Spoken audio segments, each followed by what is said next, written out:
नास्था धर्मे न वसुनिचये नैव कामोपभोगे यद्भाव्यं तत् भवतु भगवन् पूर्वकर्मानुरूपम् एतत् प्रार्थ्यं मम बहुमतं जन्म जन्मान्तरेऽपि त्वत्पादाम्भोरुहयुगगता निश्चला भक्तिरस्तु।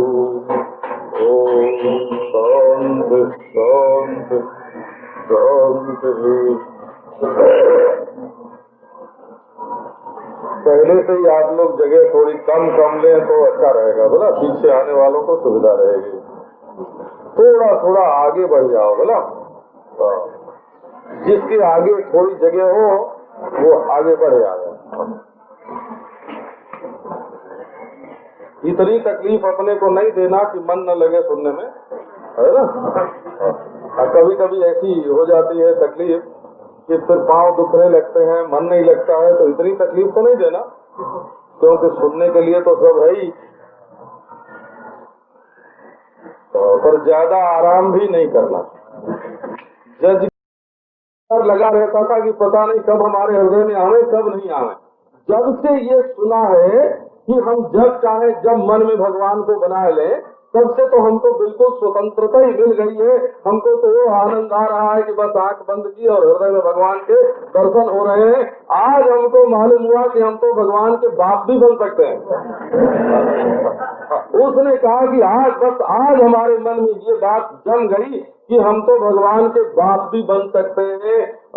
उनकी माँ जसोदा बन के अपने पेट में, हमारे पेट में भगवान बैठे हैं, ये भी ध्यान कर सकते हैं। और ये भी कर सकते हैं नंद बाबा बन के कि हम गोद में लेके भगवान को खिला रहे हैं। बस हमको तो भक्ति का मजा आज आया है। अब तो हम स्वतंत्र हो गए, हमारी स्वतंत्रता बिल्कुल मिट गई। तो अपने मानसिक जीवन को ऐसा संतुलित, ऐसा वशीकृत, ऐसा अपने काबू में कर लो कि अपने सुख को अपनी गोद में बैठाओ। बोले ये हमारा प्यारा, ये हमारा सर्वस्व है, ये हमारी समाधि है, ये हमारा वैराग्य है, यही हमारा ज्ञान है, यही हमारा योग है, यही हमारा ब्रह्म है। कौन का ये जो नन्हा नन्हा हमारी गोद में बैठ करके मुस्कुरा रहा है। क्या आनंद है। ईश्वर तुम्हारी मुट्ठी में हो, ये भक्ति की महिमा है। भक्ति वशः पुमान भक्ति रेव भूयसी। ईश्वर भक्ति के बस में है। तो दैहिक जीवन के लिए जो अन्न चाहिए तो खाओ, जो पानी चाहिए तो पियो, जो कपड़ा चाहिए तो पहनो, जैसा मकान चाहिए वैसा बना लो, उसमें कोई आपत्ति नहीं है। लेकिन अपने मन को भगवान के साथ ऐसा जोड़ो कि जब चाहो जब अपना सुख, अपना सर्वस्व।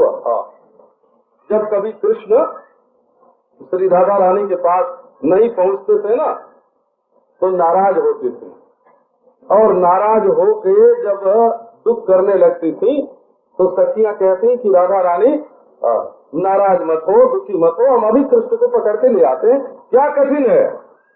तो राधा रानी कहती कि नहीं सखी, उनको बुलाने की कोई जरूरत नहीं है। सखीरी मन के श्याम भले। हमारे मन में जो श्याम है वो भले हैं, न तो कभी रूठते हैं, न तो कभी बेवफाई करते हैं, न तो उनसे कभी विरोध होता है, न तो उनसे कभी लड़ाई होती है। वो तो हमारे दिल में कैद हैं। तो जो अपने प्यारे को अपने दिल में कैद करके रखता है, दिल वाले से प्यार करता है, वो दिलदार से प्यार करता है, वो हमेशा सुखी रहता है। और जो अपने सुख को दूर फेंक देगा, जिसके प्यारे के मिलने में देर है, जो प्यारा दूर है, परदेश है, अब उसके लिए तो रोना पड़ेगा। तो जो बिछुड़े हैं प्यारे से, भटकते दर बदर फिरते, हमारा यार है हम में, हमन को बेकरारी क्या। कबीरा इश्क का माता, दूरी को दूर कर दिल से, जो चलना राह नाजुक है, हमन सिर बोझ भारी क्या। तो कबीरा इश्क का माता, दूरी को दूर कर दिल से, ये ख्याल छोड़ दो कि हमारा प्यारा, हमारा ईश्वर हृदय से दूर है। देखो, न कभी रोना पड़ेगा, न किसी को मनाना पड़ेगा, न रूठना पड़ेगा, वो मस्ती अपने जीवन में घुसेगी, मस्ती आ जाएगी।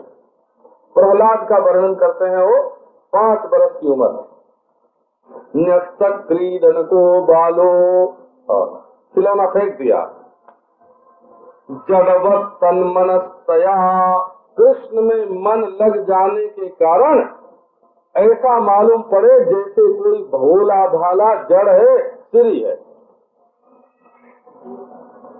कृष्ण ग्रह गृहीतात्मा, कृष्ण रूपी ग्रह ने, इस काले ग्रह ने उनके मन को ऐसा पकड़ा कि प्रहलाद को पता ही न चले कि ये जगत कैसा है। मतवालेपन की बात करते हैं। क्वचित हसती वैकुंठ चिंता सबल चेतना, क्वचित रुदती वैकुंठ चिंता सबल चेतना, क्वचित हसती तच्चिंता लाद उद्गायति क्वचित। प्रहलाद जी कभी रोते हैं। तो क्यों रोते हैं कि हाय हाय, इतने जन्म बीत गए और जिंदगी के इतने दिन बीत गए, क्षण क्षण खींच रहे हैं, परंतु हमारे प्राणेश्वर, हमारे हृदयेश्वर, हमारे जीवन सर्वस्व प्रभु से मिलन नहीं हुआ। कभी जब ये याद आती है तो प्रभु की याद करके रोने लगते हैं, आंखों से झड़ी लग जाती है। नयनम गलदश्रुधारया, आंखों से आंसू की धारा बह रही है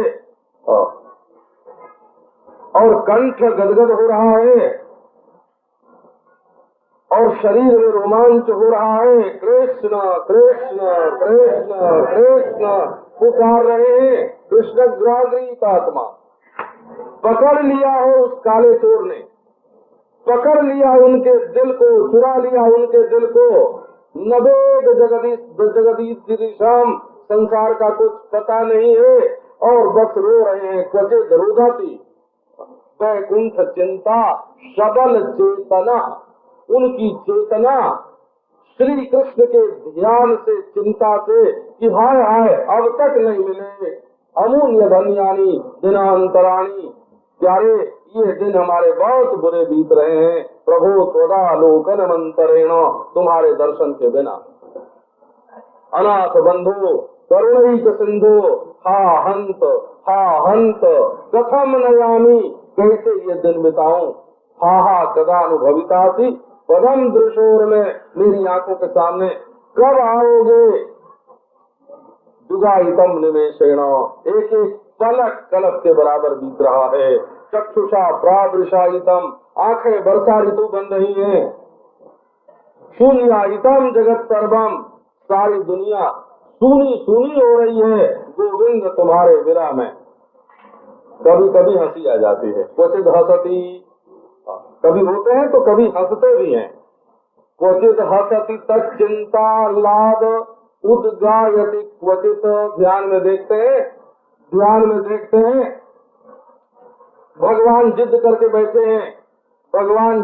बैठे हैं कि मैं युद्ध में शस्त्र ग्रहण नहीं करूंगा। और भीष्म ने प्रतिज्ञा कर ली, आज जो हरिहीन शस्त्र गहाऊं तो लाजो गंगा जननी को संत अनुसुत ने कहाऊं। युद्ध कर ली। अब थोड़ी देर में क्या देखते हैं कि जब अर्जुन खून से लथपथ हो गया, भीष्म पितामह ने अर्जुन के शरीर को छलनी कर दिया। नहीं रहा गया महाराज, उठाए करके चक्र, कर धर चक्र चरण को धावन, नहीं विसरती वो हान। अब प्रहलाद ने देखा कि भीष्म जीत गए और भगवान हार गए। भगवान को हारते देख करके बोले वाह प्रभु, है वाह प्रभु, कैसे हो, अपनी प्रतिज्ञा का कुछ ध्यान नहीं, भक्त की प्रतिज्ञा की रक्षा करने के लिए दौड़ रहे हो। कभी करुणा का स्मरण हो तो आंखों से आंसू गिरे, कभी भगवान के पराजय का ध्यान हो तो हंसी आवे। देख रहे हैं कि कोई वृंदावन है, सायंकाल किसी गोपी के घर में माखन चोरी करने के लिए श्याम सुंदर घुसे।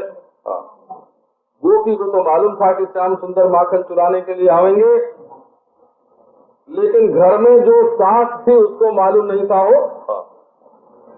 तो उसने क्या किया कि श्याम सुंदर तो अंधेरे में जाके घर में घुसे और चुपचाप एक कोने में खड़े हो गए कि मौका मिले तो माखन लेके भागे। इतने में बुढ़िया ने क्या किया, कोई साग छौंकने के लिए मिर्च डाल दिया घी में। अब जो उसका धुआं उड़ा तो खांसी आई तो बुढ़िया ने कहा अरे कोई छिपा हुआ है, लेके डंडा दौड़ी किए कौन अंधेरे में चोर छिपा हुआ है। और भगवान भाग रहे हैं और वो बुढ़िया डंडा लेकर के खदेड़ रही है। तो पीछे पीछे डंडा लिए वो ग्वालिनी और आगे आगे भागते हुए श्याम सुंदर प्रहलाद के ध्यान में आया। वो काला महाराज केवल करधनी भर शरीर में, नूपुर पांव में, कड़े हाथ में, माला गले में, प्रेम से भरा भरा हुआ जिनका चेहरा, वो जब बुढ़िया से भयभीत होकर के कहीं डंडा न मार दे और जब भागते हैं तो देख करके प्रहलाद को हंसी आ जाती है। भक्त पराजित भगवान को देख करके हंसी आती है। कभी देखते हैं चले वो तो भाग गए तो बुलाओ, कैसे बुलाओ, तब मगन हो करके गान करने लगते हैं। हो उद्गायति क्वचित, क्योंकि जहाँ भक्त लोग प्रेम से गान करते हैं वहाँ भगवान आते हैं। तो इस तरह से प्रहलाद की ऐसी दशा हो गई कि चाहे वो खा रहे हैं कि वो पी रहे हैं कि चल रहे हैं कि बैठे हुए हैं कि खड़े हुए हैं, नानुसंधत्तयेतानि गोविंद परिरंभिता, उनको ऐसा मालूम पड़े कि श्री कृष्ण ने हमको अपने हृदय से लगा रखा है। वो तो हमको चूम रहे हैं, वो तो हमको हृदय से लगा रहे हैं, वो तो हमको भुजपास में बांध रहे हैं। ये जो ध्यान प्रहलाद को दिन रात होता रहे तो उनको पता ही न चले कि संसार कैसा, कभी रो रहे हैं, कभी हंस रहे हैं, कभी गाय रहे हैं, कभी नाच रहे हैं, कभी पुकार रहे हैं। स्वयं उन्होंने भक्ति का वर्णन किया है, यदा ग्रहग्रस्तैव क्वचित् हसत् धिया क्रंदते धियायति बंदते जनम मुहुः स्वसन भक्ति हरे जगत्पते नारायणेत्यात्ममतिर्गतत्रपः तदा पुमान् मुक्त समस्त बंधनः तद्भाव भावानुकृताशयाकृति निर्दग्ध बीजानुशयो महीयता भक्ति प्रयोगेण समेत्यधोक्षजम्। बोले बस पागल, बोले नहीं जी हम तो समझदार रहना चाहते हैं। तो बोले भाई यदि आपको हमेशा सुखी रहने की इच्छा हो और हमेशा समझदार बने रहने की इच्छा हो तो प्रेम की गली में पांव मत रखना। बोला जो शीश तली पर रख न सके वो प्रेम गली में आए ही क्यों। अगर आप सिर्फ अपना काट के अपनी हथेली पर नहीं रख सकते तो प्रेम का रास्ता आपके लिए नहीं है। जो मैं ऐसा जानती प्रेम प्रीति की है दुख होए, नगर ढिढोरा फेरती प्रीति करो जन कोय। सुख चाहने वाले के लिए प्रेम का मार्ग नहीं है, जो दुख को भी सुख से ज्यादा प्यार करे। तो बोले हमारे दुखी होने से हमारे प्यारे को सुख मिलेगा, कब मिलेगा, का हम जन्म जन्म दुखी रहेंगे। ये प्रेम का मार्ग अपने को सुखी करने के लिए नहीं होता। प्रेम का मार्ग यदि अपने को अत्यंत दुखी करके भी प्रियतम के किंचित सुख की संभावना हो तो उसको सुखी करने के लिए होता है। बल्कि श्रीमद् भागवत में तो ऐसे प्रसंग आते हैं जहाँ गोपियां अपनी ओर से तो श्री कृष्ण को सुख दे रही हैं और शंका उनके मन में ये हो रही है कि हम तो दे रही हैं सुख, कहीं इसमें उनको दुख न पहुंच जाए। यत्ते सुजात चरणाम्बुरुहं स्तनेषु भीता शनैः प्रिय दधीमहि कर्कशेषु तेनाटवीमटसि तद्व्यथते न किंचित् कूर्पादिभिर्भ्रमति धीर भवदायुषाम नः। गोपी कहती है कि हम तुम्हारे चरण कमल को, कोमल चरण कमल को जब कभी अपने वक्षस्थल पर रखती हैं तो सोचती हैं कि हमारे वक्षस्थल कठोर और तुम्हारे चरण कमल कोमल, हमारे कठोर वक्षस्थल के स्पर्श से कभी तुम्हारे चरणों को कष्ट न पहुंच जाए। सारी गोपियों तब मत रखा करो। बोले ये भी जानती हैं कि हमारे वक्षस्थल के स्पर्श से तुम्हारे चरणों को सुख मिलता है, तो हम रखती तो है सुख पहुंचाने के लिए, लेकिन डर लगता रहता है कि कहीं दुख न पहुंच जाए। सुख पहुंचाने में भी प्रेमी डरता है कि हमारी ये क्रिया कहीं दुखद न हो जाए। हम तो देना चाहते हैं सुख, कहीं दुख न पहुंच जाए। ये सुख पहुंचाने में भी जो भय का, दुख का भाव है, इसको प्रेम जगत में रूढ़ महाभाव, अधिरूढ़ महाभाव के नाम से प्रेम शास्त्र में इसको अधिरूढ़ महाभाव बोलते हैं। तो मत्तो भवती, भाई हमको तो पागलपन से डर लगता है, क्या तुम्हारा रास्ता दूसरा है? बोला किसी स्कूल कॉलेज में जाओ, है ना, प्रेम की गली में मत आओ। अगर तुम्हें पागलपन से डर लगता है, दुख से डर लगता है, भोला बनने से डर लगता है, ठगा जाने से डर लगता है, जो अपना सर्वस्व ठगाने को तैयार नहीं है उसको प्रेम के मार्ग में नहीं आना चाहिए। ये चालाकों का रास्ता नहीं है, ये भोले लोगों का मार्ग है, भोले लोगों का। इसी से हमारे बम भोले भगवान जो है ना, शंकर भगवान भोले बन करके भगवान की भक्ति करते हैं। अब स्तब्धो भवती, प्रेमी जो है वो स्तब्ध, जगवत तन मनस्तया, जगवत स्तब्ध, जैसे खंभा है ना, ये खंभा ये बिल्कुल अपनी जगह पर खड़ा है।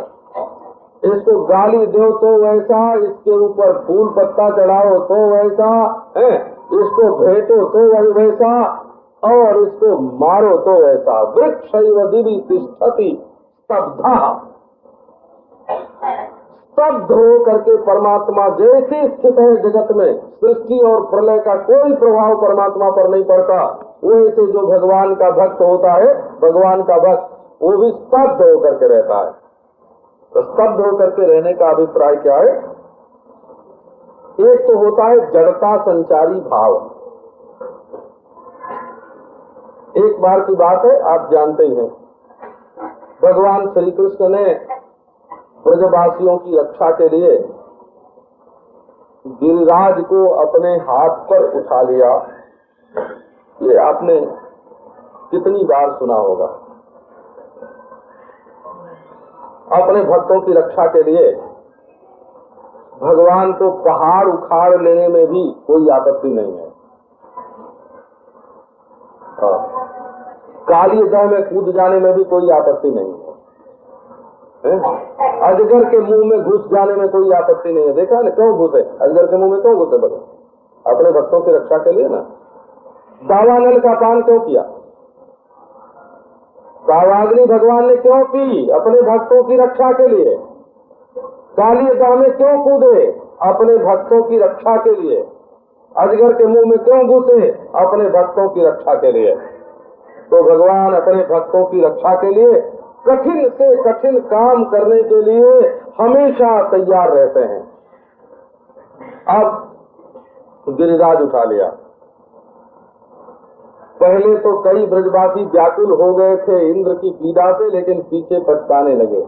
हाय हाय, हमारा ये सुकुमार किशोर नहीं, बालक हो, 7 बरस का बालक, व्याकुल हो गए। हाय हाय, इसके हाथ पर ये पहाड़, मान लो कि गिरिराज ने अपना भार नहीं दिया है हाथ पर, लेकिन हाथ उठाए दुखते तो होंगे ना।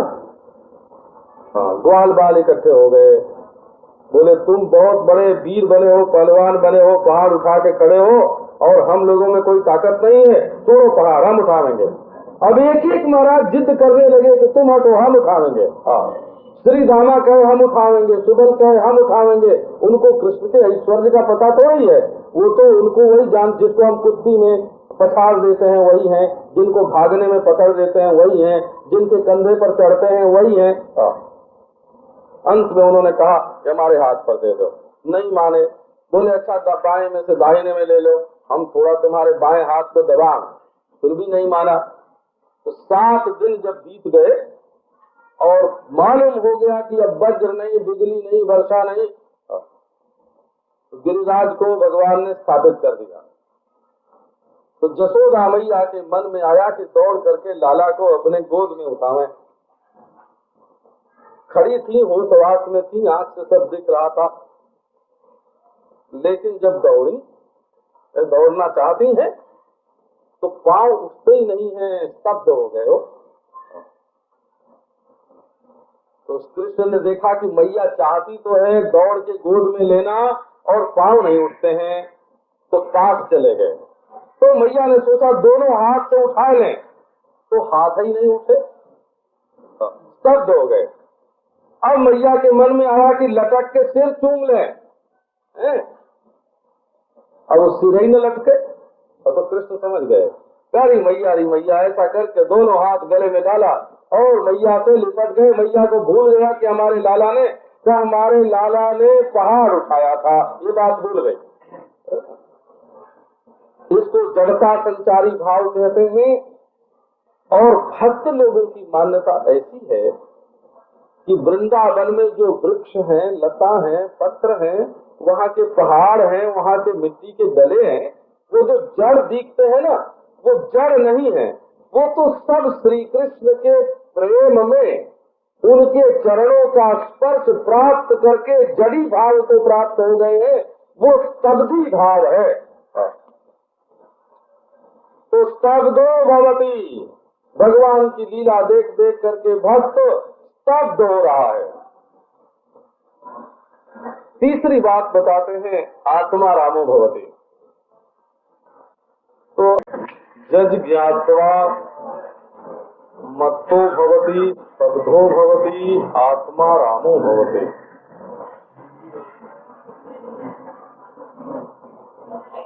भक्ति और जिसकी की जाती है और जो करता है, माने जिसके हृदय में भक्ति होती है वह जीवात्मा, जिसकी भक्ति की जाती है वो परमात्मा, और जीवात्मा और परमात्मा दोनों को जोड़ने वाली भक्ति,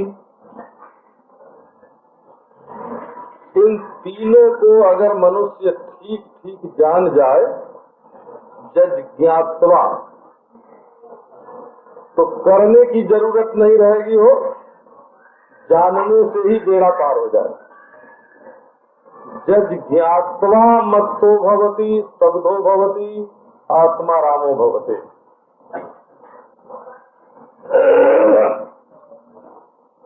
लोग अपने बारे में नहीं जानते हैं कि मैं कौन। जैसा संस्कार डाल दिया गया, तुम अमुक के बेटे हो और तुम्हारी अमुक जाति है और तुम्हारा अमुक नाम है। अरे जन्मने के पहले ये नाम नहीं था, ये बात तो प्रकट ही है, 10-5 दिन बाद ही रखा गया होगा। जन्मने के पहले ये शरीर नहीं था, ये जाति नहीं थी, लेकिन इसी को पकड़ करके आदमी बैठ जाता है। तो जीवात्मा का जो असली स्वरूप है वो भगवान का अंश है, भगवान का भाग है, भगवान का स्वरूप है। वो तो बिना भगवान को के रह नहीं सकता हो, भगवान को छोड़ करके रह ही नहीं सकता। एक भक्त ने कहा कि त्वाम बिना निस्वरूपो हम, तुम्हारे बिना तो मेरा कोई स्वरूप है ही नहीं। और आग के बिना चिंगारी क्या है? समुद्र के बिना तरंग क्या है? मिट्टी के बिना एक कणिका क्या है? महाकाश के बिना घटाकाश क्या है? सोने के बिना जेवर क्या है? तो त्वाम बिना निस्वरूपो हम, तुम्हारे बिना तो मेरा कोई स्वरूप ही नहीं। अब सवाल यह है कि माम बिना त्वम कथम स्थिता, मेरे बिना तुम कैसे जीते हो? है? मेरे बिना तुमसे कैसे रहा जाता है? मैं भूला तो भूला, तुम कैसे भूल गए? इति कृत्वा महादेव योषि सोषि नमोस्तुते, कहे प्रभु तुम चाहे जो हो, मैं तो तुम्हारे चरणों में सिर झुकाता हूँ।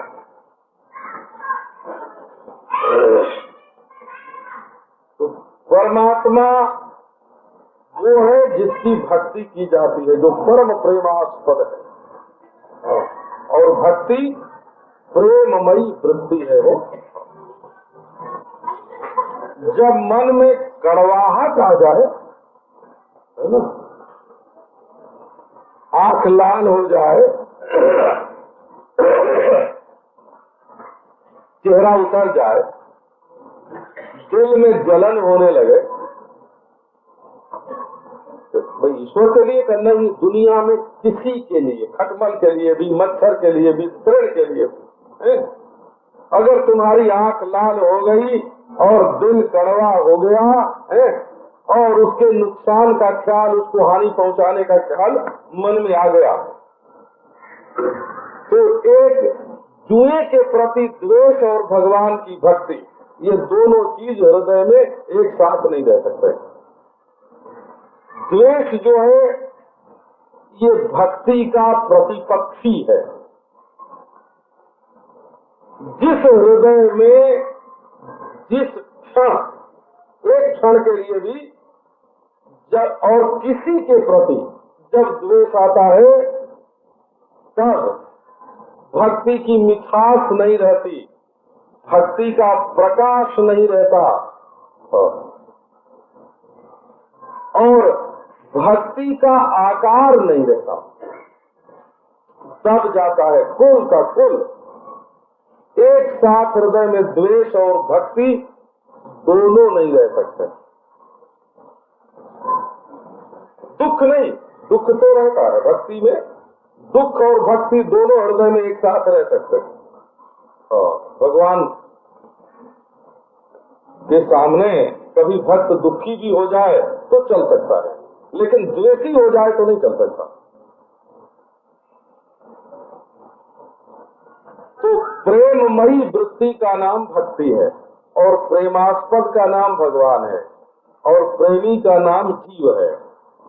प्रेमी, प्रेमास्पद और प्रेम, इस त्रिपुटी का जहाँ ज्ञान हुआ, हमारे हृदय में भगवान का प्रेम लहरा रहा है, और उसमें भगवान जल विहार कर रहे हैं, हो क्रीड़ा कर रहे हैं, क्रीड़ा। हमारे हृदय का एक सरोवर है, उसमें जुगल सरकार राधा कृष्ण जल विहार कर रहे हैं, तैर रहे हैं, एक के ऊपर दूसरे जल उलीच रहे हैं, एक दूसरे को छूने की कोशिश कर रहे हैं, एक डुबकी लगाता है तो दूसरा ढूंढता है। हमारा हृदय हृदय, हमारा हृदय सरोवर भगवान के जल विहार का सरोवर है। तो जज ज्ञातवा, अगर तुम इसको जान जाओ माने इस आंख से देखने की कोशिश मत करो, बुद्धि की आंख से देखने लगो। जान जाओ का अर्थ यह है कि इसको मन की आंख से देखो, शाम की आंख से देखने की कोशिश मत करो। जानो का अर्थ इतना ही है कि तुम्हारे दिल में जो है उसको दिल में ही देखो, और बुद्धि की आंख से देखो।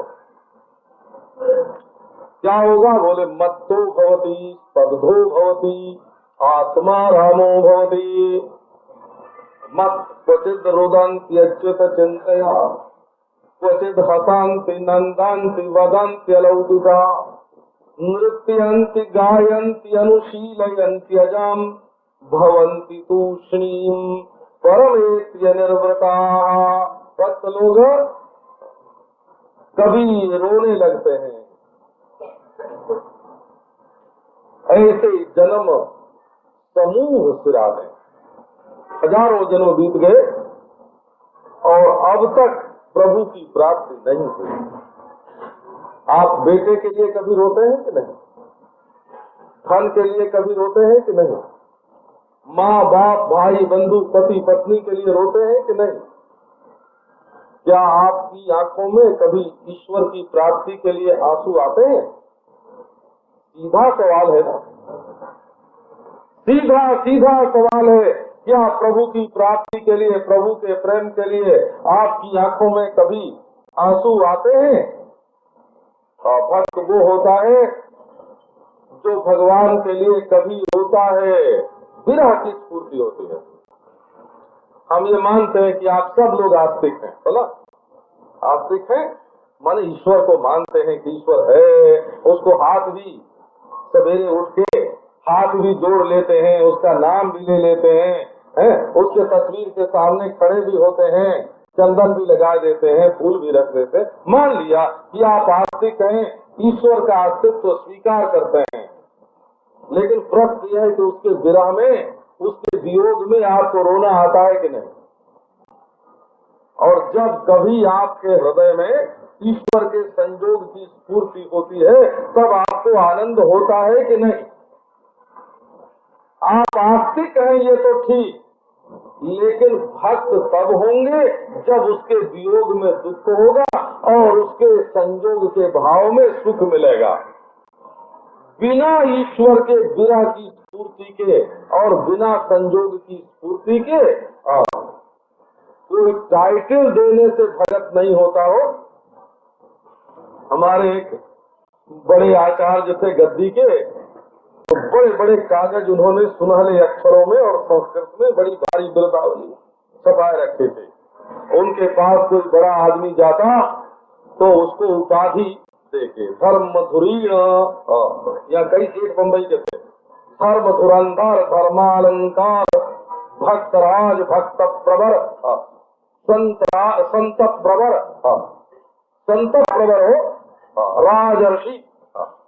अब मिल गई टाइटल तो मिल गई, पर दिल की ओर भी तो देखो।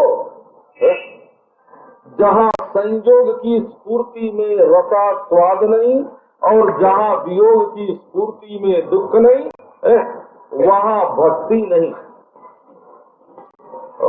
ये दूसरे के टाइटल देने की चीज नहीं है, ये अपने हृदय में अनुभव करने की वस्तु है। किसी साधु के पास गए और उन्होंने कह दिया भगत राज, बोला तो आशीर्वाद तो भले मान लेना कि इनके मुंह से भक्तराज निकलता है, तो कभी सत्य हो जाए, ईश्वर कृपा करे कभी सत्य हो जाए, लेकिन अभिमान मत कर लेना कि सचमुच हम भगत राज हो गए। ऐसे भगत राज कोई नहीं हुआ करता टाइटल देने से। ये किताब नहीं है कि राजा पर और राय बहादुर राजा किसी ने जोड़ दिया नाम के साथ और हो गए। हम पहले वाला ही नाम लेते हैं। आजकल तो बड़े विलक्षण विलक्षण नाम है, पद्म विभूषण, पद्म भूषण, पद्मश्री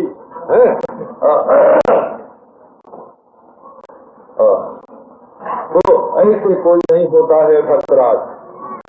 उसके लिए क्वचित रोदन्ति अच्युत चिंतया, भगवान की याद कर करके रो रहे हैं, हाय हाय अब तक भगवान नहीं मिले। हसन्ति, कभी भगवान के संयोग का अनुभव करके हंस रहे हैं। क्वचित रोदन्ति अच्युत चिंतया क्वचित हसन्ति नंदन्ति बदन्ति अलौकिका, कभी आनंदित हो रहे हैं, कभी आनंद में मग्न है। क्या भगवान की चर्चा है। और कभी बातचीत करते हैं, जैसे आमने सामने खड़े हुए भगवान से बात करते हैं। आप निश्चित समझो कि जो बात हृदय में हो सकती है, मन में हो सकती है, वो आंख से भी हो सकती है।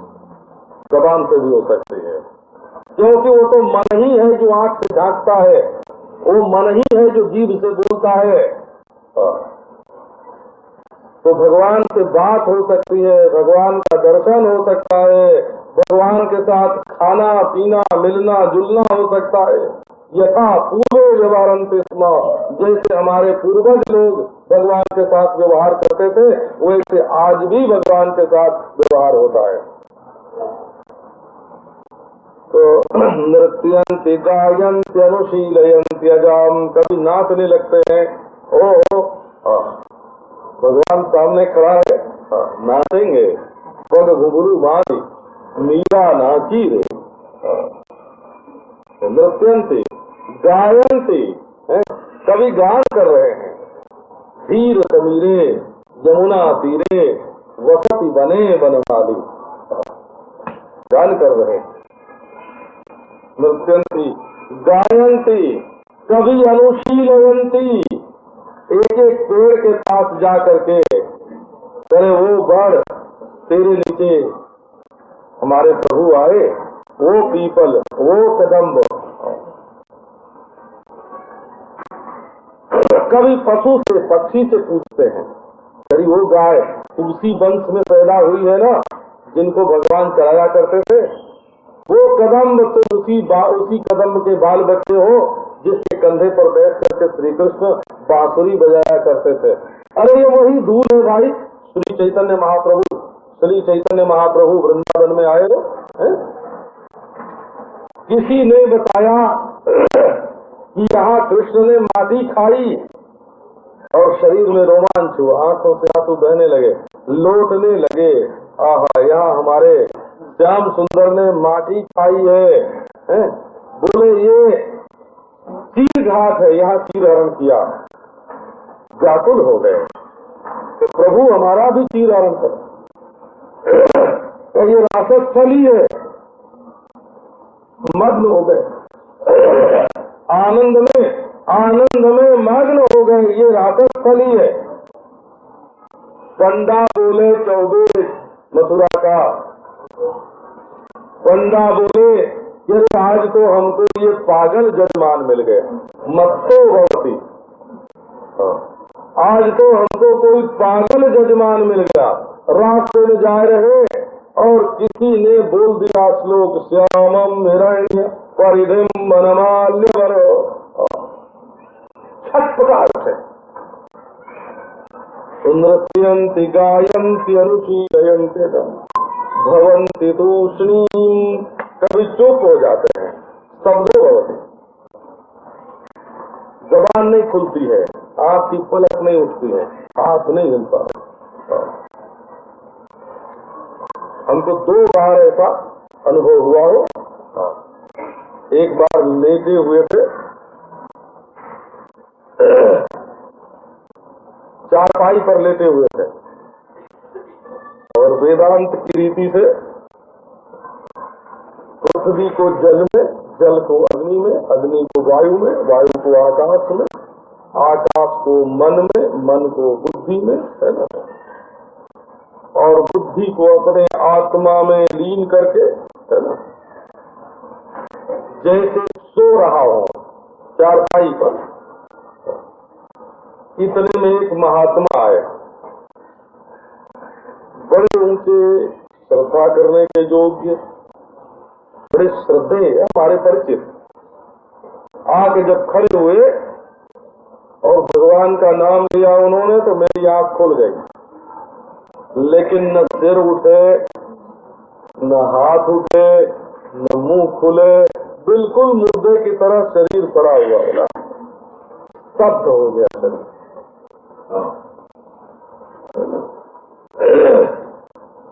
एक बार जागृत अवस्था में बैठा हुआ रो रहा था।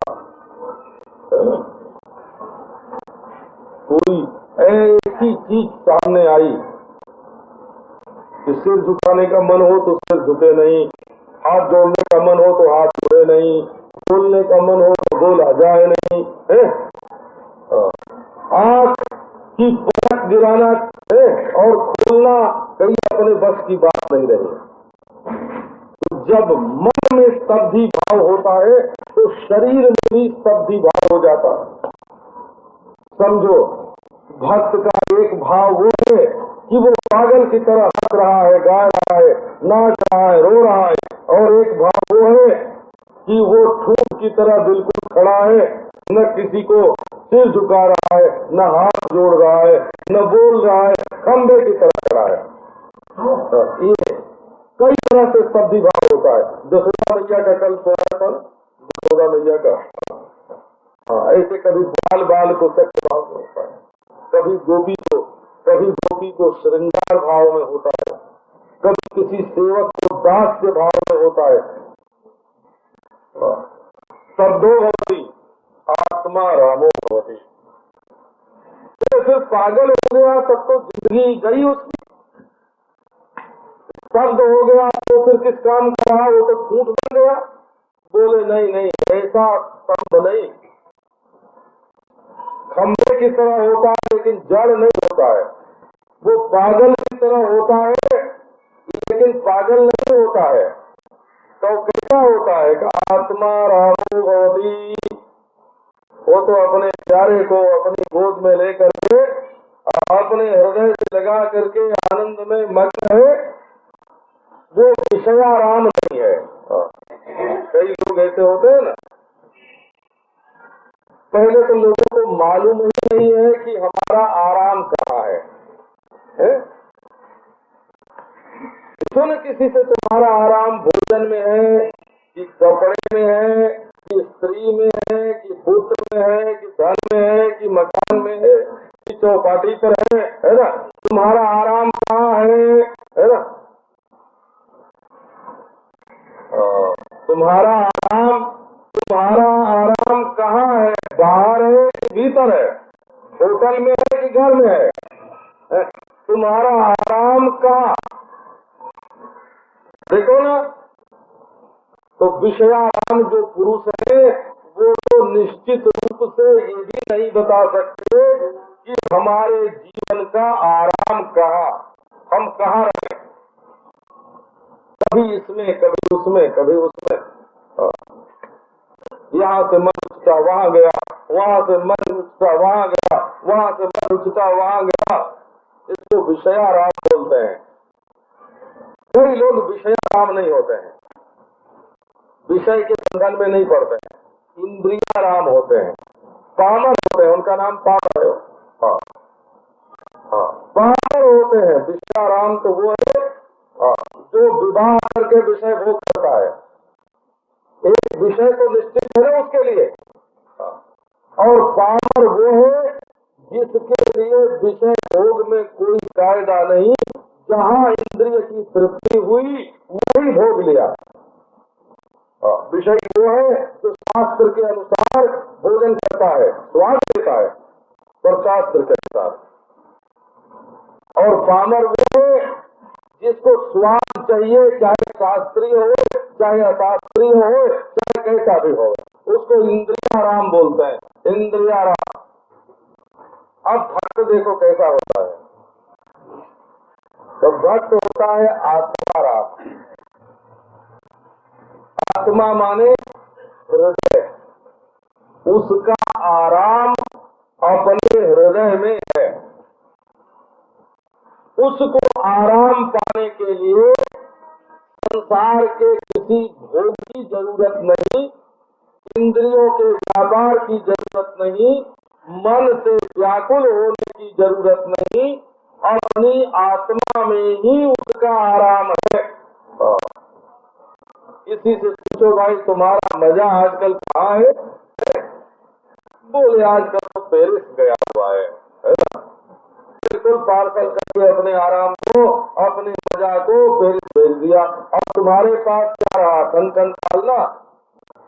तो आत्मा राम का अर्थ है अपने में ही, माने अपने हृदय में ही, बिना विषयों के व्यापार के, बिना इंद्रियों के व्यापार के, अपने हृदय में ही सहज स्वाभाविक रूप से जहाँ सुख की धारें बरसती रहती हैं, रस गगन गुफा में अजीर झरे श्री कृष्ण की आंखों से प्रेम की वर्षा हो रही है, श्री कृष्ण की भावों से अनुग्रह की वर्षा हो रही है, श्री कृष्ण के रूपों से रस की वर्षा हो रही है, उनकी नखत ज्योति से हृदय का अंधकार दूर हो रहा है। अब तुम्हारा आनंद कहाँ है? तुम्हारा जीवन सर्वस्व तुम्हारे हृदय में, तुम्हारी आंखों की रोशनी तुम्हारे हृदय में, तुम्हारा आनंद, तुम्हारा प्राण प्यारा तुम्हारे हृदय में। बस आत्मा रामो भवति। भक्त लोग ईश्वर को ही आत्मा बोलते हैं। आत्मतत्वात् मातृत्वात् आत्मा ही परमो हरि। भक्त लोग आत्मा माने प्रत्यक्ष नहीं, माने स्वा को आत्मा नहीं बोलते हैं, कृष्ण को आत्मा बोलते हैं। ये बात कभी आप श्रीमद् भागवत पढ़ते होंगे तो ब्रह्मा के प्रसंग में जब ब्रह्मा की स्तुति कर चुके हैं तब राजा परीक्षित ने सुखदेव जी से प्रश्न किया है कि श्री कृष्ण तो ब्रजवासियों के अपने पुत्र नहीं थे, वसुदेव के पुत्र थे अथवा नंद बाबा के पुत्र थे, गायों के बच्चे नहीं थे, ग्वालिनों के बेटे नहीं थे। परो भवे कृष्ण यान प्रेमा कथम भवे। दूसरों की संतान कृष्ण में इतना प्रेम ब्रजवासियों का क्यों? इसके उत्तर में सुखदेव जी ने कहा कृष्ण में नमवे हितवाम आत्मा ही परम प्रेमास्पद होता है। तो आत्मा रामो भवती का अर्थ हुआ संपूर्ण प्राणियों के आत्मा परम प्रेमास्पद जो भगवान है। इस प्रेम दर्शन में तो भगवान के कुछ रूप का वर्णन है ही नहीं। राम की कृष्ण की शिव नहीं है हो, मुरली की धनुष की त्रिशूल ये सब कुछ नहीं है, भगवान होना चाहिए। तुम्हारी बुद्धि में भगवत भाव होना चाहिए, ये हमारी प्रीति भगवान से है। नहीं तो बाबा संसार में गली गली बोलते हैं, आशिक और मासूक। कितने कितने महबूब नहीं मिलेंगे दुनिया में, है ना? पर ये दुनिया में जो महबूब मिलते हैं सो नहीं, जो दुनिया में प्यारे गली गली भटकते फिरते हैं वे नहीं। ये अपने परम प्रेमास्पद जो प्रभु हैं, मुरली मनोहर पीताम्बरधारी श्याम सुंदर नंद नंदन हैं,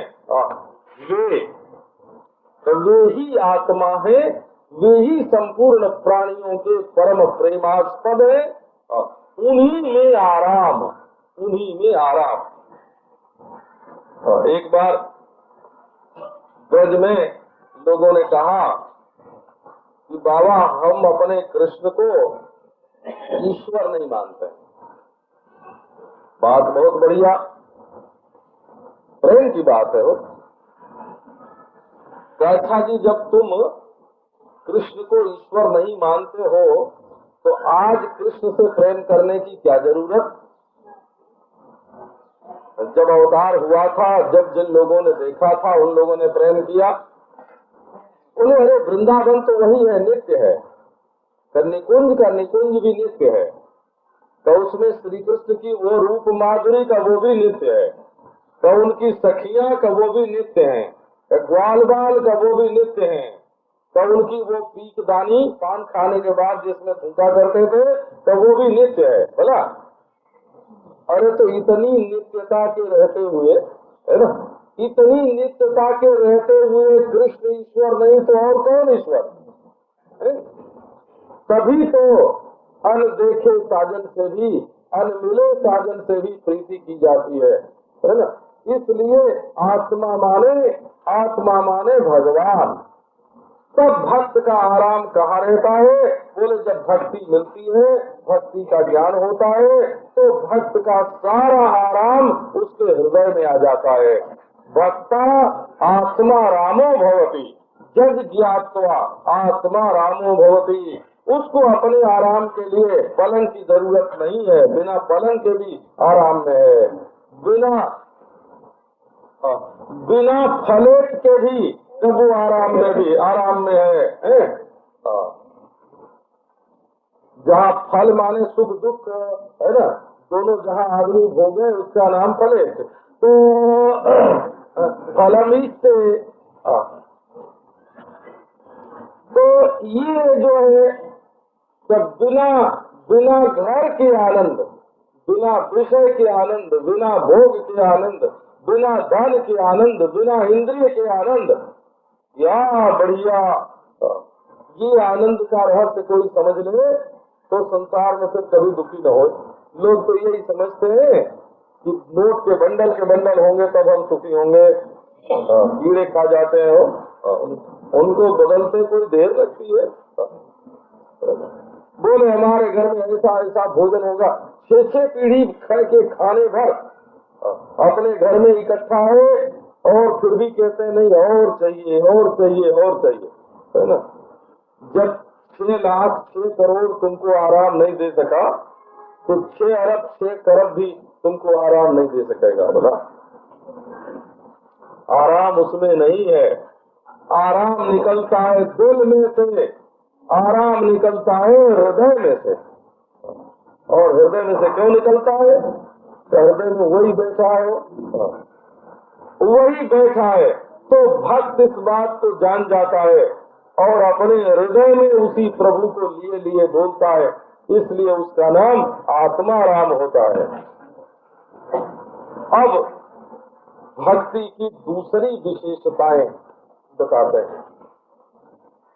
ये तो सब अनुरोधी लक्षण बताए। भक्ति का रूप है परम प्रेम, भक्ति का स्वरूप है अमृत। उसके ज्ञान से मनुष्य जो है वो सिद्ध हो जाता है, अमृत हो जाता है, तृप्त हो जाता है, वांछा शोक आदि की निवृत्ति हो जाती है, मुक्त होता है, स्तब्ध होता है, आत्माराम होता है। अब दूसरे ढंग से भक्ति की पहचान बताते हैं कि भक्ति में क्या चीज नहीं होती है। दोनों तरह से पहचान बताई जाती है ना।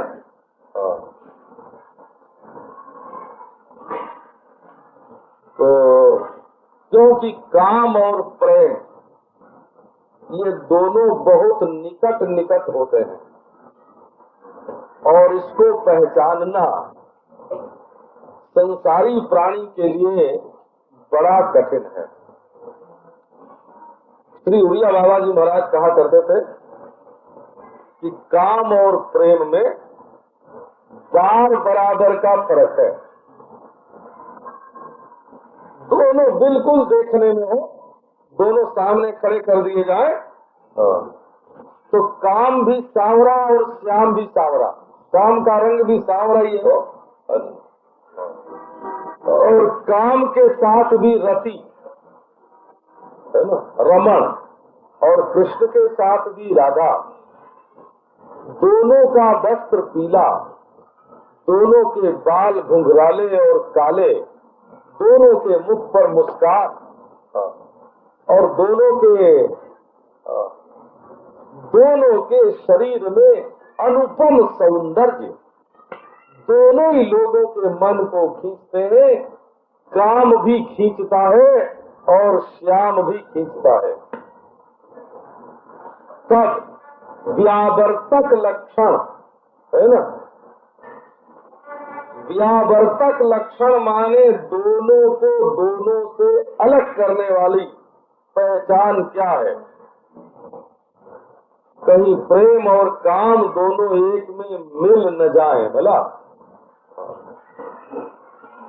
तो प्रेम को काम से जुदा करके बताना, भक्ति को भक्ति को काम से जुदा करके बताना ये जरूरी है। इसलिए मिलती जुलती चीजें जो हैं उनसे भक्ति को अलग करके बताना आवश्यक है। तो अगला अधिकरण जो प्रारंभ करते हैं ये निरोध निरूपणाधिकरण है। वो निरोध, भारतेंदु हरिश्चंद्र तो अनुवाद के नाम से इनका अलगाव करते हैं, पर ये अलग परिच्छेद है, अलग प्रसंग है, ऐसा समझो।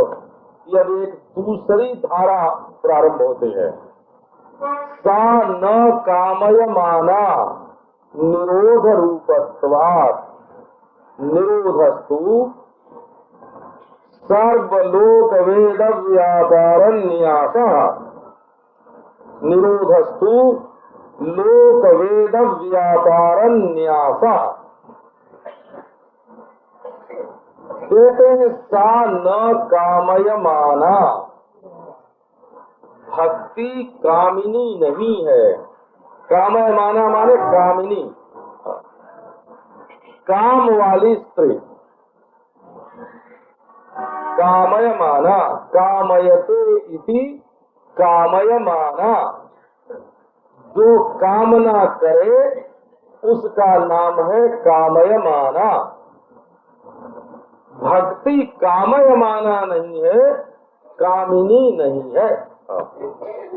क्योंकि निरोध रूपत्वात्, क्योंकि भक्ति निरोध रूपा है।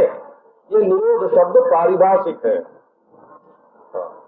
तो निरोध को समझना पड़ेगा। क्योंकि निरोध के बदले हम कोई दूसरा एक शब्द आपको बतावें तो वो नहीं बता सकते।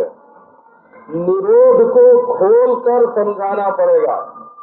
जो टेक्निकल बोलते हैं ना, ये पारिभाषिक शब्द है, टेक्निकल शब्द है निरोध। तो इसकी व्याख्या अलग से करनी पड़ेगी, तब आप भक्ति कामिनी नहीं है इसको समझेंगे। कामिनी माने काम वाली औरत, काम वाली नहीं है, सेवा वाली है। वो प्रेम वाली है, सेवा वाली है, कामना वाली नहीं है। क्यों? बोले प्रेम का मार्ग है अपने प्रियतम को सुख पहुंचाना, और काम का मार्ग है सुख का भोग करना। अपने सुख के लिए जो क्रिया होती है, क्रिया एक ही है ना। रोटी बना रहे हैं काहे के लिए? आज मेहमान आने वाले हैं भाई, संत आए पावने, आज भारे भाग जागे, संत आए पावना। आज हमारे घर में संत आए भोजन करने के लिए, हमारे भाग जग गए। अच्छा ठीक है, तो रोटी बना रहे हैं, वही आटा वही है, गूंधा उसी ने, बेला उसी ने, सेका उसी ने। संत आया, खिलाने लग गए, सब खा गए हो, घर में एक रोटी नहीं बची, आटा नहीं बचा, और दिल में बड़ी खुशी हुई।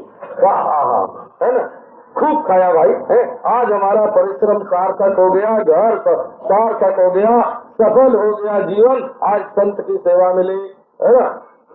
और महाराज बोले आज हमारे घर संत आने वाले हैं, तो पड़ोसी के घर से दही ले आए, है ना, और दूसरे के घर से आम जाके मांग ले आए कि आज हमारे घर संत आने वाले हैं। बोला हाँ। और संत को तो महाराज रूखी सूखी, बोले महाराज संत को रूखी सूखी देना चाहिए। तो क्यों?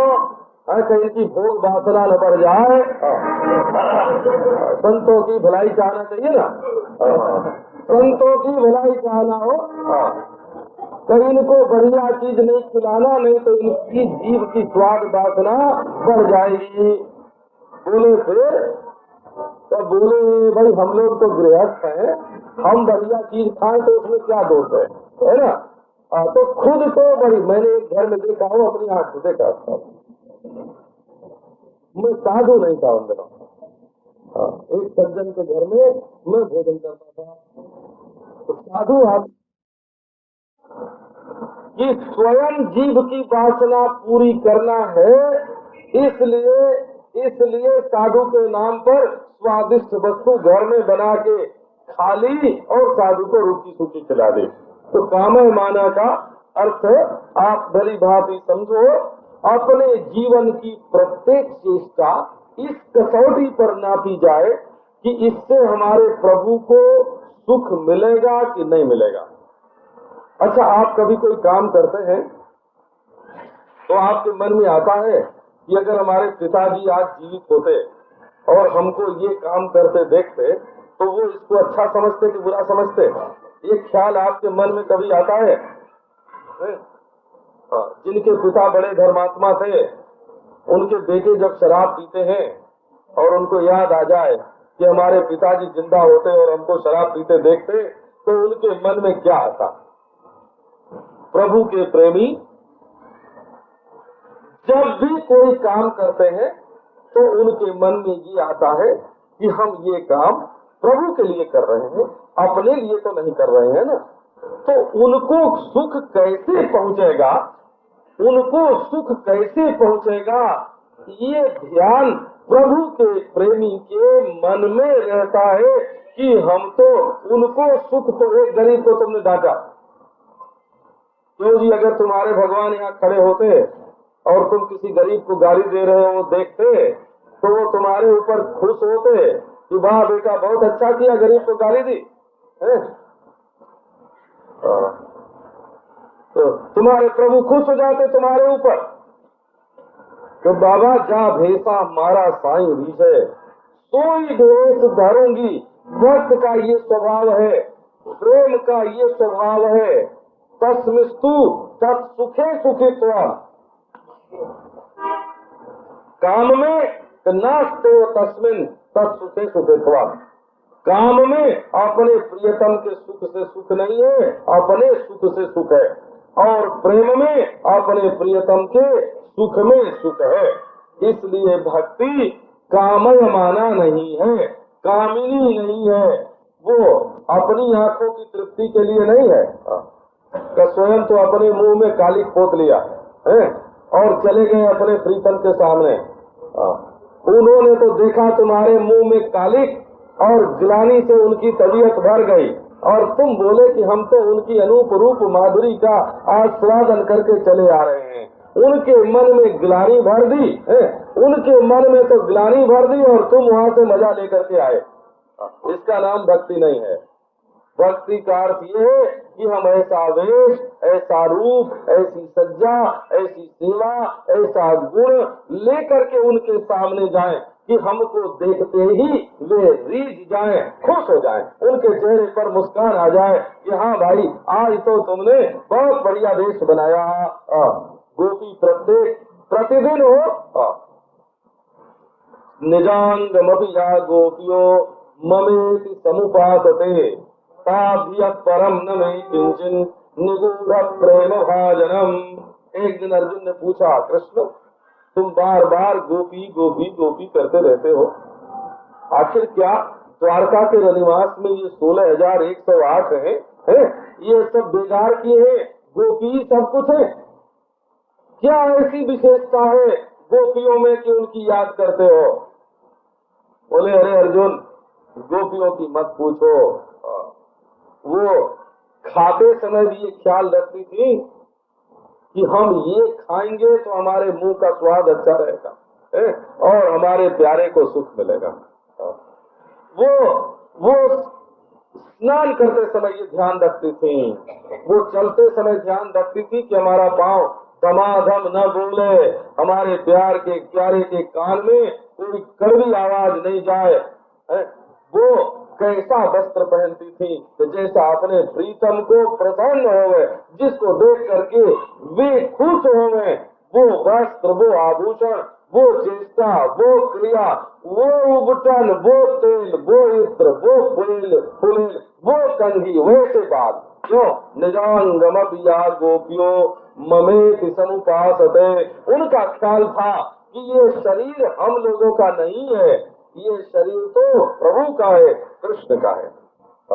कृष्ण के शरीर में अगर कहीं दाग लगी रह गई लोग कहेंगे कृष्ण की गोपी के शरीर में ऐसा दाग, तो कृष्ण की गोपी के बाल ऐसे बिखरे हुए, कृष्ण की गोपी की साड़ी ऐसी, कृष्ण की गोपी की के मुंह में उदासी, उसका चेहरा उदास, राम राम, इसमें हमारे प्रीतम की बदनामी है।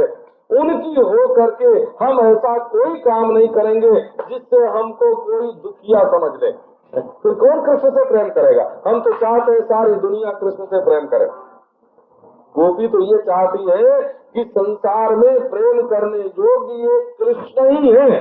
कृष्ण को छोड़ करके संसार का कोई प्राणी, एक मच्छर भी, एक मक्खी भी कृष्ण को छोड़ करके दूसरे से प्रेम न करे। यदि हम कृष्ण के प्रेमी होकर रोवेंगे, कृष्ण के प्रेमी होकर दुखी रहेंगे, कृष्ण के प्रेमी होकर के गंदी साड़ी पहनेंगे, कृष्ण के प्रेमी होकर के गंदा चेहरा रखेंगे, तो संसार में कोई कृष्ण का प्रेमी नहीं होना चाहेगा। लोग कहेंगे अरे कृष्ण के प्रेमी तो ऐसे दुखी रहते हैं, रोते रहते हैं, उदास रहते हैं, मुरझाए हुए मनहूस रहते हैं, ऐसे कृष्ण से क्या प्रेम करना। तो कृष्ण के प्रेमी कृष्ण को सुख पहुंचाने के लिए और सारी सृष्टि श्री कृष्ण की प्रेमी हो जाए, तो इसके लिए हमेशा आनंद में मग्न रहते हैं। वो कभी दीनहीन गंगले बन करके हमको ये चाहिए, ये चाहिए, ये चाहिए, भिखारी बन करके कृष्ण के पास नहीं जाते हैं। कृष्ण के सामने ब्रज का कोई प्राणी हाथ नहीं फैलाता है कि हमको कुछ दे दो। ब्रज में सबका हाथ ऊपर है, तो लाला मक्खन चाहिए मक्खन लो, दूध चाहिए दूध लो, दही चाहिए दही लो, तो लाला तुम्हें जो चाहिए सो तुम लो। वहाँ ये नहीं कि कृष्ण का हाथ ऊपर हो किसी को कुछ देते हो, ये तुम लो, ये तुम लो, ये तुम लो। वहाँ कृष्ण से लेने वाला कोई नहीं है, सब कृष्ण को देने वाले हैं। प्रहलाद से नरसिंह भगवान ने कहा कि वर मांग लो। प्रहलाद ने कहा कृष्ण कृष्ण कृष्ण क्या बोलते हो, अहम त्वकामस्त्वद भक्ता त्वंच स्वाम मेरे पास, मैं तुम्हारा ऐसा सेवक हूँ जो तुमसे कुछ चाहता नहीं। हम लोगों का कोई व्यापार का संबंध नहीं है, तनख्वाह लेके सेवा करने वाले नौकर हम नहीं हैं। व्यापार में फायदा उठाने के लिए तुम्हारे झूठे खुशामदी जी हुजूर नहीं है। नृसिंह ने कहा नहीं, कुछ न कुछ लेना पड़ेगा। तो बोले अच्छा हमको तो जरूरत नहीं है, पर तुमको देना है, कहाँ देना है? अच्छा तब मैं ये मांगता हूँ कि कामानाम यद समरोहम भवतस्तु प्रणयवरम, हमारे हृदय में कभी कोई कामना का उदय ही न हो, ये वरदान हम तुमसे मांगते हैं। इसका नाम भक्ति है। इसका नाम भक्ति है जहाँ काम के लिए गुंजाइश नहीं है। काम तो कृष्ण का बेटा है, बोला कृष्ण के बेटे का नाम प्रद्युम्न, काम है काम।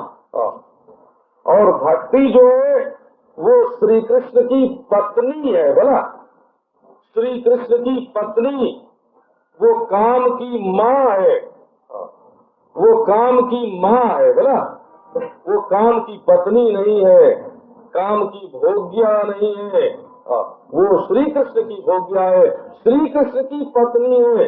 बेटे के प्रति इच्छा है ना, किसी भी माँ के मन में अपने पुत्र के प्रति जैसे भोग की इच्छा नहीं हो सकती, वो ऐसे ही भक्ति के हृदय में काम के प्रति आकर्षण, भक्ति के हृदय में काम के प्रति आकर्षण नहीं हो सकता। अच्छा अब आगे का प्रसंग फिर सुनाएंगे। शांति प्राप्त करें।